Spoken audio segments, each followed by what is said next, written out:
चाकरी नथाई मध्य आपण माने 60 वर्ष परे पाई परिबे पेंशन।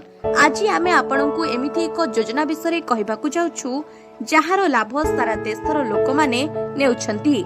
एही योजना रे एक अकाउंट खोलिबा द्वारा आपण 60 वर्ष परे प्रति मासरे 1000 टंका रु 5000 टंका पर्यंत पेंशन पाई परिबे। जदि स्वामी एवं स्त्री उभय एही योजना रे शामिल हुंती तेबे प्रति मासरे 10,000 टंका पेंशन रो व्यवस्था मध्य करा जाय परिबो।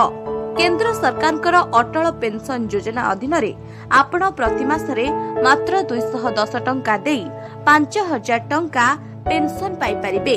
आपणकर अवदान सहित सरकार अटल पेंशन अकाउंट रे मध्य योगदान करंती। अर्थात आपण मासरे मात्र 210 टंका दे आपण 60 वर्ष परे 8.8 लाख टंका पर्यंत पाई परिबे। नमस्कार, मु तापस पाल। आज हम अटल योजना विषय कहबू। वृद्धा अवस्था रे आपण को कहा ऊपर निर्भर करबा को न पड़ू सेति पई केंद्र सरकार 2015 मसिया रे एही पेंशन योजना आरंभ करथिले। एही योजना अधीन समाजर गरीब वर्ग लोक माने मध्य 60 वर्ष बयस रे 1000 रु 5000 टंका पर्यंत पेंशन पाई योग्य होई परिबे। अटल योजना अधीन रे 60 वर्ष बयस पर मध्य सेही लोक माने प्रति मासरे योजना पाई परिबे जो माने अन्य कोनसे प्रकार पेंशन योजना लाभ पाई नथिबे। तेबे दर्शक बंधु आउ देरी काहे कि तले आज ही अप्लाई करंतु एही अटल योजना जहा कि वृद्धा अवस्था रे आपन को सहायक होई परिबो।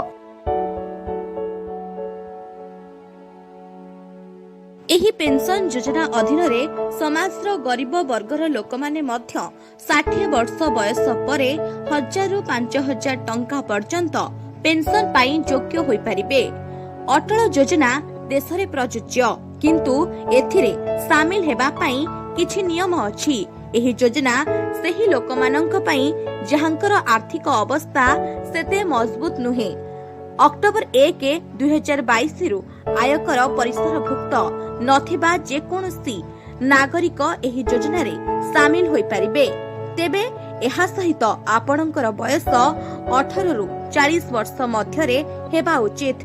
तेबे दर्शक बंधु आपण माने आज रो वीडियो माध्यम रे जानिबा को पाइले कि एही अटल पेंशन योजना कोन एवं एही योजना माध्यम रे आपण किभली भाबरे परिणत बयस रे पेंशन पाई परिबे। जदि आपण एही योजना पाई योग्य ताहले आज ही ए योजना को अप्लाई करतु एवं परिणत बयस रे एहार लाभ उठांतु।